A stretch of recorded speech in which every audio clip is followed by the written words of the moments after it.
হ্যাঁ, এখন আমাদের আবহাওয়ার সর্বশেষ যা পরিস্থিতি গত 24 ঘন্টার মানে আজকে সকালে আমাদের ন্যূনতম তাপমাত্রা বেশিরভাগ জায়গাতেই 2 থেকে 4 ডিগ্রি পর্যন্ত স্বাভাবিকের থেকে কম ছিল। যেমন আমাদের কলকাতার ক্ষেত্রে আজকে 12.1 হয়েছে, এটা স্বাভাবিকের থেকে 1.8, তার মানে 2 ডিগ্রি কম। তেমনিভাবে অন্যান্য জায়গাতেও আমাদের দক্ষিণবঙ্গের জেলাগুলোতে সব থেকে কম তাপমাত্রা রেকর্ড হয়েছে সিউড়িতে 7.2 ডিগ্রি সেলসিয়াস। আর উত্তরবঙ্গে দার্জিলিংয়ের হিলে তাপমাত্রা 1.8 ডিগ্রি সেলসিয়াস। আর সমতল এলাকাতে জলপাইগুড়িতে 6.6। এগুলি স্বাভাবিকের থেকে কম রয়েছে। আর এখন আমাদের আগামী 7 দিনের যা পূর্বাভাস, তাতে আগামী 7 দিনেই পশ্চিমবঙ্গের সমস্ত জায়গাতেই শুষ্ক আবহাওয়া থাকবে।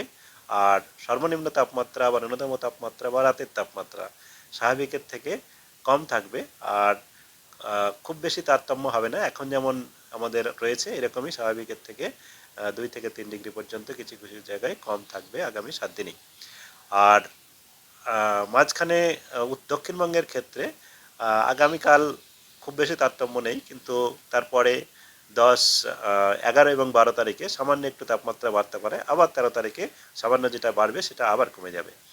আচ্ছা, আর আমাদের সর্বোচ্চ তাপমাত্রাও এখন অনেক জায়গাতেই স্বাভাবিকের থেকে 2 থেকে 3 ডিগ্রি পর্যন্ত কম রয়েছে দক্ষিণবঙ্গে এবং উত্তরবঙ্গেতে। এটিও আমাদের আগামী কয়েকদিনে এই স্বাভাবিকের থেকে কম থাকার সম্ভাবনা রয়েছে। মূলত আগামী 2 দিন তো থাকবেই। আমাদের কুয়াশার যা পূর্বাভাস, তাতে কুয়াশা দক্ষিণবঙ্গের জেলাগুলোতে হালকা থেকে মাঝারি সব জায়গাতেই বিক্ষিপ্ত হওয়ার সম্ভাবনা রয়েছে।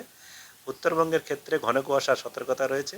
ঘন কুয়াশা মূলত আমাদের আগামী 24 ঘন্টায় মানে আগামীকাল সকালে মালদা, উত্তর দক্ষিণ দিনাজপুর, দার্জিলিং, জলপাইগুড়ি এবং কুচবিহার এসব জেলাতে বিক্ষিপ্তভাবে হওয়ার সম্ভাবনা রয়েছে। তারপরের দিনও আমাদের উত্তর দিনাজপুর, দার্জিলিং, জলপাইগুড়ি, কুচবিহার জেলাতে সম্ভাবনা থাকছে।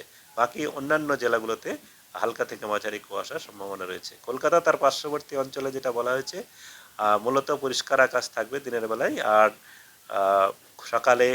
সকালে হালকা কুয়াশা এবং শিশির পড়ার মতো আবহাওয়া থাকবে। রাত্রেতেও শিশির পড়বে। সর্বনিম্ন তাপমাত্রা আগামীকাল 12 ডিগ্রির কাছাকাছি থাকার সম্ভাবনা। আর সর্বোচ্চ তাপমাত্রা 22 ডিগ্রির কাছাকাছি থাকার সম্ভাবনা। আর আগামী কয়েকদিনে তাপমাত্রার খুব বেশি হেরফের হওয়ার চান্স নেই। পশ্চিমের জেলাগুলো হ্যাঁ, পশ্চিমের জেলাগুলোতে এখন আমাদের তাপমাত্রা যেটা আমি বললাম, যেমন আমাদের চলছে 7 থেকে 10 ডিগ্রি এই রেঞ্জে এরকমই থাকার সম্ভাবনা। আর আমাদের উপকূলাঞ্চলের জেলাগুলোতে 10 থেকে 13 এই রেঞ্জে থাকার সম্ভাবনা আগামী কয়েকদিনে। উত্তরবঙ্গের ক্ষেত্রেও 7 থেকে 10 এই রেঞ্জে। দার্জিলিংও হ্যাঁ, দার্জিলিংয়ে তো হিল, দার্জিলিংয়ে তো 1.8 আছে, এরকমই কাছাকাছি 2। মানে ইট উইল হ্যাঁ, কন্টিনিউ। হ্যাঁ, হ্যাঁ, 2 থেকে 3 ডিগ্রির মধ্যে থাকবে। আর মাঘ মাসে কি তাহলে বাঘের গায়ে শীত যাবে না বলছেন? বাঘের গায়ে শীত হবে, যেটা প্রবাদ আছে। না, বাঘের যেটা শীত আমাদের বাঘের এখন চলছে এরকম থাকবে। এবারে আমাদের কন্টিনিউশনটা আছে, আপনি যেটা বলছেন এটা থাকবে আগামী 7 দিন পর্যন্ত। আমরা ডেলি যেটা ফোরকাস্ট দিই সেটাতেই তো 7 দিন পর্যন্ত তেমন তারতম্য হওয়ার চান্স নেই। কুয়াশার এখন আমাদের যা পূর্বাভাস, তাতে উত্তরবঙ্গের জেলাগুলোতে সব জেলাগুলোতেই বিক্ষিপ্তভাবে হালকা থেকে মাঝারি কুয়াশা তো থাকবেই, তাছাড়া 1-2 জায়গা করে ঘন কুয়াশাও সম্ভাবনা রয়েছে। যেমন আমাদের দার্জিলিং, উত্তর দক্ষিণ দিনাজপুর, জলপাইগুড়ি, মালদা এবং কুচবিহার এসব জেলাতেই।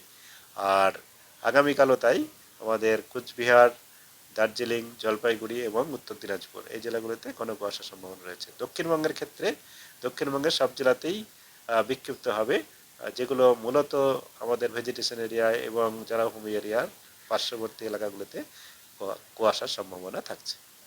আরেকটা হলো এখানে শীত হ্যাঁ, আজকে 9 তারিখ, আমাদের আগামী 7 দিনের মধ্যেই পৌষ সংক্রান্তি রয়েছে, 15 তারিখে বা 14 বা 15 তারিখে।